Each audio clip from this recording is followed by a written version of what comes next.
Creating amazing wildlife photography images is certainly not an easy task, since there are many different variables that go into getting the best shots possible in a situation. In this video, I'm going to give some tips that have helped me improve my wildlife photography over the years, and hopefully they will help for you as well.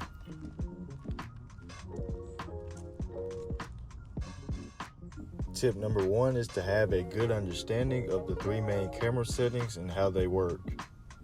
Having a good understanding of your settings is essential for adapting to changing conditions and capturing sharp, well-exposed wildlife images. If you are new to wildlife photography and you are not familiar with your settings and how they work, then I recommend to first learn about the basics of shutter speed, aperture, and ISO to help give you a better understanding of how they interact to influence the exposure and the depth of field. I also recommend to practice adjusting these settings quickly so you can respond to the fast-paced and unpredictable nature of wildlife photography, because the best moments you want to capture will only last around 5 to 20 seconds at most, sometimes a little longer or even shorter than that. So having a good understanding of your settings will help you capture those short-lived moments that you are hoping for.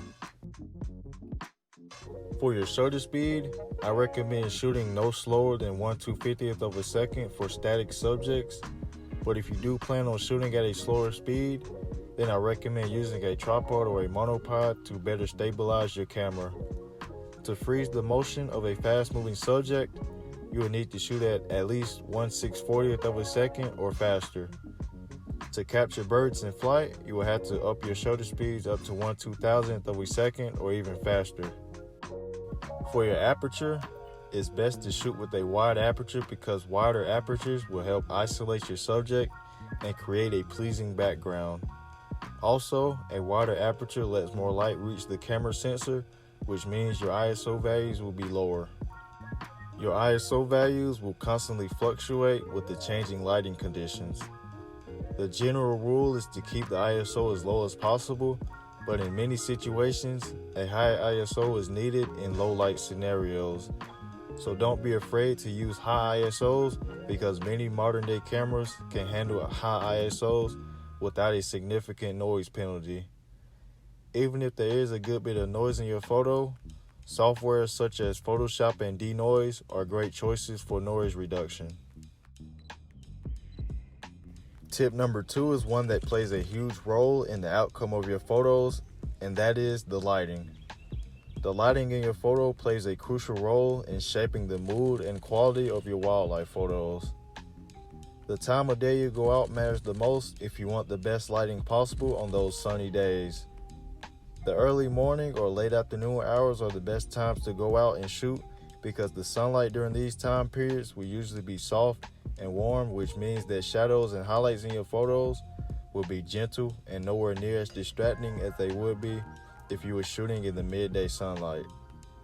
Shooting in the midday can cause distracting shadows and bright highlights in your shots, which can ruin a photo. I'm not saying that it's impossible to take good quality shots during the midday hours, because it's definitely still possible, especially if you are shooting in shaded areas, but it will be more challenging if you are shooting subjects in the bright midday sunlight. Another good alternative is going out to shoot on cloudy days. Cloudy days will produce soft and diffused light regardless of the time of day, which is perfect for capturing detailed close-up shots. I also recommend going out to photograph in inclement weather, such as rain and snow, if you have waterproof gear. A backdrop of falling rain can give a photo a heightened sense of the subject's environment.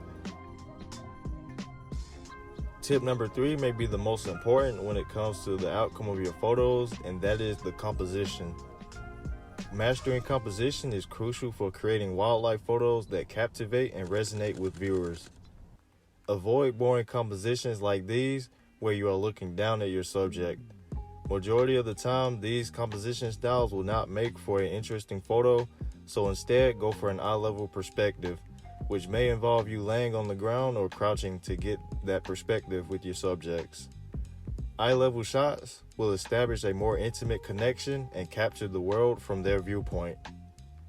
I know it's not always possible to get eye level with a subject, especially if you are trying to photograph something that is high up in a tree. But if you can find the right angle, it can give off the illusion that it was shot at eye level.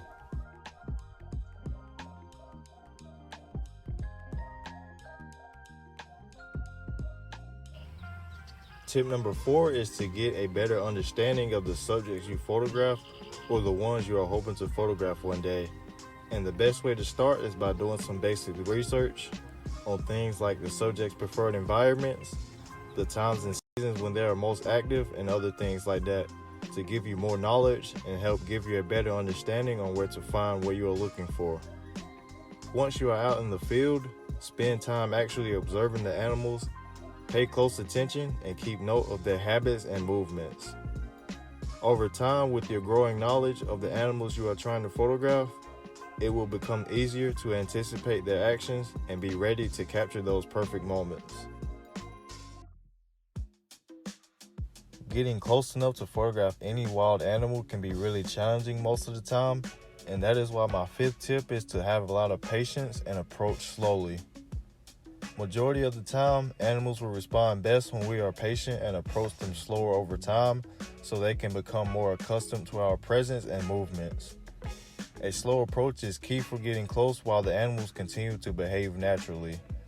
I try my best to avoid walking directly at them because I've noticed that about 8 out of 10 times, this approach will just result in me scaring the animals away.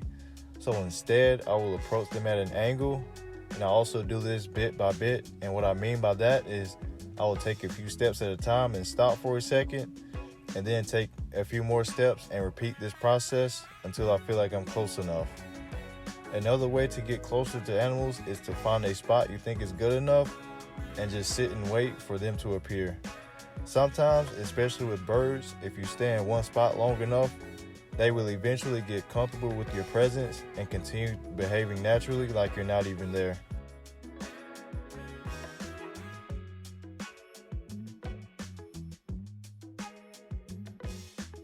My last tip is to not ignore the common subjects you see every day.